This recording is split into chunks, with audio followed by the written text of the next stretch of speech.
Will Smith and Duane Martin, longtime friends, but that rumor about them just won't die.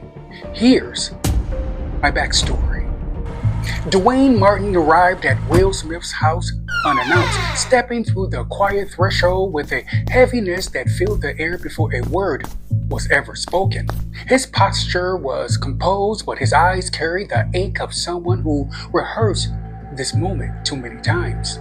In his hands was that painting. Will looked up, and for a fleeting instant his expression cracked. Shock gave way to something softer, almost vulnerable, as if the sight of Duane standing there stirred a fond memory.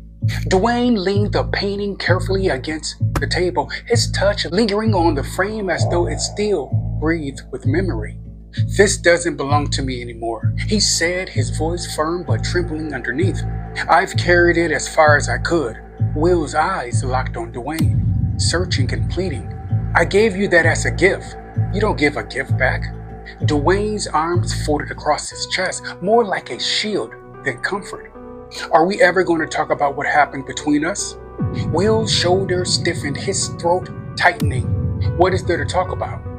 A bitter smile tugged at Duane's lips, tinged with something that looked like hurt. "You know what? You're right. We should just leave it there." "And where is there, the past? I'm sure you got a new bestie anyway." "Actually, I don't. I'll keep the memories. They still smile at me when the world doesn't." That painting isn't just about a boy. It's a question to God. Why was he made to feel everything and say nothing?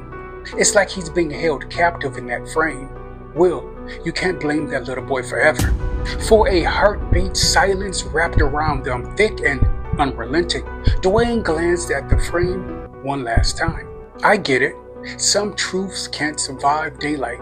Duane, the world won't see what we see. They'll measure us by rules, gender, tradition. This was more than that. Between them, love was not declared, only felt quietly, endlessly, like a heartbeat beneath the noise." "Who's the first person you called when Trey was born? When you proposed to Jada?" "You." "But why did you call me?" Will remained silent. Duane smiled, placed a ladder on the table, and exited through the front door.